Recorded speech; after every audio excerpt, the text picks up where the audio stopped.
महंगाई के सताए अवाम के लिए खुशखबरी। हुकूमत ने पेट्रोल 8 रुपये फी लीटर सस्ता कर दिया। पेट्रोल की नई कीमत 259 रुपये 34 पैसे मुकर्रर। हाई स्पीड डीजल की कीमत बरकरार रखी गई है। डीजल 276 रुपये 21 पैसे में दस्तयाब होगा। लाइट डीजल की कीमत में 92 पैसे की कमी। नई कीमत 164 रुपये 83 पैसे मुकर्रर। मिट्टी का तेल 1 रुपये 97 पैसे फी लीटर सस्ता, कीमत 186 रुपये 86 पैसे होगी। 8 रुपये का हमें क्या फ़ायदा है? ठीक है, ये तो अपने इलेक्शनों के लिए कर रहे हैं। ये 2, 4, 5, 10 रुपये कम करेंगे तो उसके बाद इंशाल्लाह 50 रुपये इन्होंने बढ़ाने भी हैं इलेक्शनों के बाद। 8 रुपये तो कुछ भी नहीं है। कम से कम 50 रुपये नीचे आना चाहिए, 100 रुपये नीचे आना चाहिए, तभी आवाम को फ़ायदा होगा। कम से कम हमारे हिसाब से 50 रुपये 100 रुपये नीचे आना चाहिए।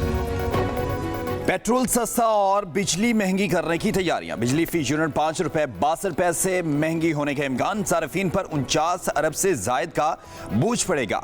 CPPA ने फ्यूल प्राइस एडजस्टमेंट की मद में नेपरा को दरखास्त दे दी।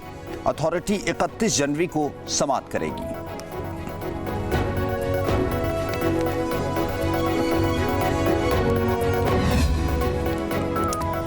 बानी तहरीक इंसाफ के खिलाफ तोशाखाना और अलकादिर ट्रस्ट केस में jail trial Islamabad high court में चैलेंज। बानी तहरीक इंसाफ ने जेल ट्रायल के नोटिफिकेशन के खिलाफ चेयरमैन नैब को फरीक बनाते हुए दरख्वास्त दायर कर दी।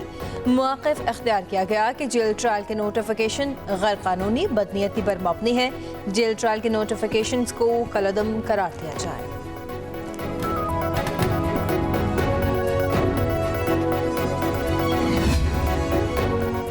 ऑफिशियल सीक्रेट एक्ट से मुतल्लिक़ साइफर केस की समाअत आज हो रही है। अदालत ने साइफर केस में मजीद गवाहान को भी आज तलब कर रखा है। बानी चेयरमैन PTR शाह महमूद कुरैशी वकला के हमरा अदालत पेश होंगे। बानी चेयरमैन और बुशरा बीबी के खिलाफ तोशाखाना रेफरेंस केस की समाअत भी आज अडयाला जेल में होगी। नैब टीम की जानिब से पेश करदा मजीद 2 गवाहान के बयानात कलमबंद करवाए जाएंगे।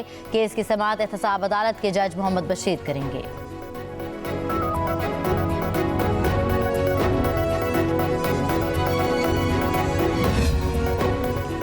कराची की एहतसाब अदालत में शाहिद खाखान अब्बासी और दीगर के खिलाफ PSO में गैर कानूनी भट्टियों से मुतालिक रेफरेंस की समाअत। अदालत ने शाहिद खाखान अब्बासी की हाजिरी से इस्तिस्ना की दरख्वास्त मंजूर कर ली।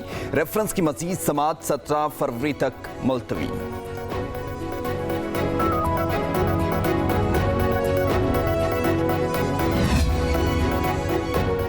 इस्लामाबाद हाई कोर्ट में पाकिस्तान हॉकी फेडरेशन का नया सदर मुकर्रर करने के खिलाफ दरख्वास्त दायर करने पर समाअत। चीफ जस्टिस ने एडिशनल अटॉर्नी जनरल को जवाब जमा कराने के लिए 2 हफ्तों की मोहलत दे दी।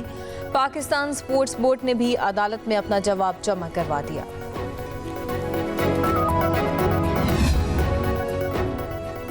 निगरान वज़ीर आला सिंध मकबूल बाखर ने IG पुलिस और DG रेंजर्स को बिगड़ते हुए अमन अमान की सूरत हाल पर खत लिख दिया। खत में तशवीश का इजहार किया है कि सिंध के बड़े शहरों समेत देही इलाकों में अमन अमान की सूरत हाल खराब है। सूबे में जराइम की बढ़ती लहर को रोकने के लिए फौरी इक़दामात की हिदायत।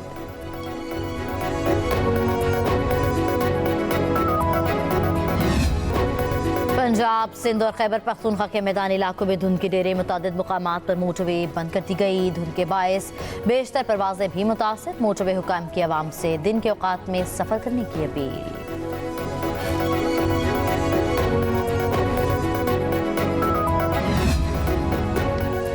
मुल्क के बेशतर इलाकों में मौसम इंतहाई सर्द। अस्करदू में दर्जा हरारत -6 डिग्री तक गिर गया। लाहौर में भी इंतहाई सर्दी, कम से कम दर्जा हरारत 4 डिग्री तक रिकॉर्ड किया गया। इस्लामाबाद, मरी, बलूचिस्तान और आज़ाद कश्मीर में भी शदीद ठंड।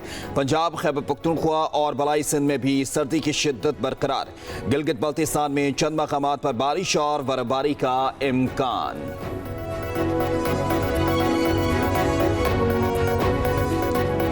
नवाज शरीफ पर जुल्म करने वाला एक एक जालिम चुन चुन कर अपने अंजाम को पहुंच रहा है। बुज़दिल, तुम दबाकर जूतियां छोड़कर भागे हैं। इस्तीफे पे इस्तीफा आ रहा है। जब इंसान नवाज शरीफ की तरह सच्चा होता है तो शेर की तरह डट के खड़ा हो जाता है। लोगों को चोर चोर कहने वाला अपनी बारी आई तो घड़ी भी नहीं छोड़ी। गुनाहगार की माफी है, जालिम की माफी नहीं है। नवाज शरीफ पर जुल्म करने वाला एक एक किरदार अपने अंजाम को पहुंच रहा है। एक बुज़दिल अदालत से इस्तीफा देकर जूते छोड़कर भाग गया। दहशतगर्द जमात को सियासी जमात का इंतखाबी निशान नहीं मिल सकता। उनके हाथ में बल्ला नहीं डंडा था जिससे शहदा की यादगारें तोड़ी गई। मरियम नवाज का उकाड़ा में जलसे से धुआंधार खिताब। कहा इलेक्शन कमीशन को कह देते हैं कि उन्हें डंडे या पेट्रोल बम का निशान दे दे। अगर ये समझते हैं कि इंदिरा पार्टी इलेक्शन में फ्रॉड करके बच सकते हैं तो ऐसा नहीं होगा। अब फैसले लॉ के मुताबिक होंगे। मदर इन लॉ के जरिए फैसले करवाने का वक्त गुजर गया। पेशावर के छोटे से गांव में पार्टी इलेक्शन कराओगे तो इलेक्शन कमीशन हार नहीं डालेगा। बोली शेर पर मोहर लगाओ और पाकिस्तान को नवाज दो। हमारी हुकूमत की पूरी तवज्जो महंगाई कम करने पर होगी। सियासत नहीं करना चाहते। मुस्लिम लीग सियासी मुकाबला नहीं करना चाहते।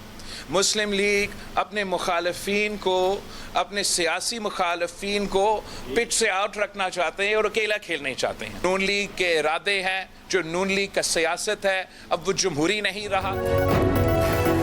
बिलावल भुट्टो सरदारी की मुखालफीन पर तीरों की बौछार। कहा नून लीग सियासी मुकाबला नहीं करना चाहती, वो मुखालफीन को पिच से आउट रखना चाहते हैं। इलेक्शन अब नजदीक नजर आ रहे हैं। इलेक्शन मुलतवी करने की कोई वजह नहीं, कोई ऐसी कुव्वत नहीं जो इलेक्शन रोकना चाहती हो। हमारे उम्मीदवारों को तीर के निशान से महरूम रखा गया। पंजाब में आरोस नून लीग से मिलकर फैसले कर रहे हैं। शहदाद कोर्ट में मीडिया से गुफ्तगू में कहा पुराने सियासतदान आज भी नफरत की सियासत कर रहे हैं। पाकिस्तान पीपल्स पार्टी वाहिद जमात है जो अवाम पर एतमाद करती है। साजिशों का मुकाबला करके उन्हें नाकाम बनाएंगे। बिलावल भुट्टो ने कहा बल्ले का निशान जाने पर पीटीआई कारकुनान से हमदर्दी है। वो अदालत को निशाना बनाने की बजाय वकला की कोताहियों का जायजा लें। किसी सूरत इलेक्शन का बायकॉट नहीं करेंगे। सुप्रीम कोर्ट के फैसले पर नजरसानी अपील दायर करेंगे। रहनुमा तहरीक इंसाफ बैरिस्टर गौहर की अडयाला जेल के बाहर मीडिया से गुफ्तगू। कहा कानून के तहत के सुप्रीम कोर्ट के 3 रुकनी बेंच को नहीं 5 रुकनी बेंच को सुनना चाहिए था। पीटीआई 3 दिनों के अंदर अपने उम्मीदवारों की इंतखाबी निशानात के साथ लिस्ट जारी करेगी। जो सीटें इल्तवा में रखी थी वो जल्द फाइनल हो जाएंगी।